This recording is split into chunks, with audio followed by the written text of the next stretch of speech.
Khairatabad revenue ఆఫీసులో Congress BRS నేతల మధ్య ఘర్షణ నెలకొంది. జూబ్లీహిల్స్ ఎమ్మెల్యే మాగంటి గోపీనాథ్ ఆధ్వర్యంలో చెక్కులు పంపిణీ చేస్తుంటే గొడవ మొదలైంది. ఈ కార్యక్రమంలో స్థానిక కార్పొరేటర్ బాబా ఫసీయుద్దీన్ స్థానంలో అతడి భార్య హాజరు కావడంపై బీఆర్ఎస్ నేతలు అభ్యంతరం వ్యక్తం చేశారు. ప్రోటోకాల్ ఉల్లంఘించారంటూ బీఆర్ఎస్ నేతలు ఆమెను ప్రశ్నించారు. దీంతో ఇరు పార్టీ నేతల మధ్య ఘర్షణ తలెత్తింది.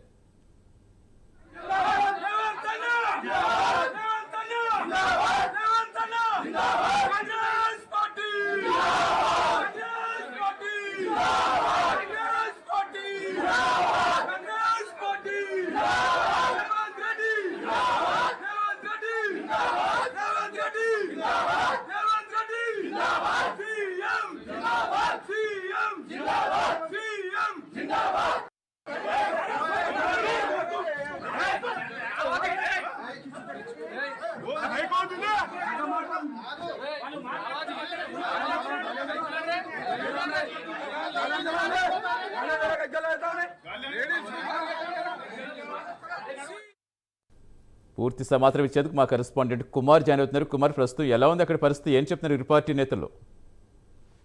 Thank you Satish. Khairatabad revenue office లో కాంగ్రెస్ బీఆర్ఎస్ నేతల మధ్య ఒక ఘర్షణ వాతావరణం అయితే చోటు చేసుకుంది. ముఖ్యంగా జూబ్లీహిల్స్ ఎమ్మెల్యే మాగంటి గోపీనాథ్ ఈ రోజు చెక్కును పంపిణీ కార్యక్రమాలు అయితే పాల్గొన్నారు. అయితే స్థానిక కార్పొరేటర్ కాంగ్రెస్ నేత బాబా ఫసీయుద్దీన్ అనారోగ్యం కారణంగా రాలేకపోవడంతో ఆయన స్థానంలో అతడి భార్య కూడా హాజరయ్యారు.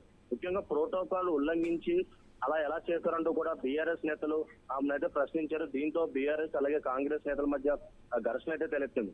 ముఖ్యంగా ఏదైతే ఈ రోజు ఖైరతాబాద్ రెవెన్యూ ఆఫీస్ లో ఈ చెక్కులు పంపిణీ కార్యక్రమంలో ఈ ఘర్షణ అయితే చోటు చేసుకుంది. ముఖ్యంగా కాంగ్రెస్ బీఆర్ఎస్ నాయకుల మధ్య ఈ ఘర్షణ చోటు చేసుకోవడంతో కూడా పోలీసులు రంగప్రవేశం అయితే చేశారు.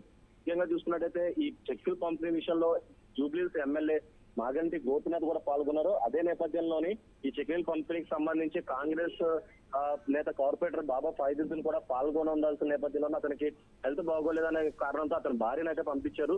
ముఖ్యంగా ఒక ఎమ్మెల్యే వచ్చిన స్థానంలో కార్పొరేటర్ రాకుండా భార్య ఎందుకు వచ్చిందంటూ కూడా వాళ్ళు ఘర్షణ వాతావరణం అయితే పట్టించుకున్నారు. ప్రస్తుతం పోలీసులు కూడా రంగ ప్రవేశం చేసి వాళ్ళకి సర్ది చెప్పే ప్రయత్నం అయితే చేశారు. Satish, right, thank you Kumar.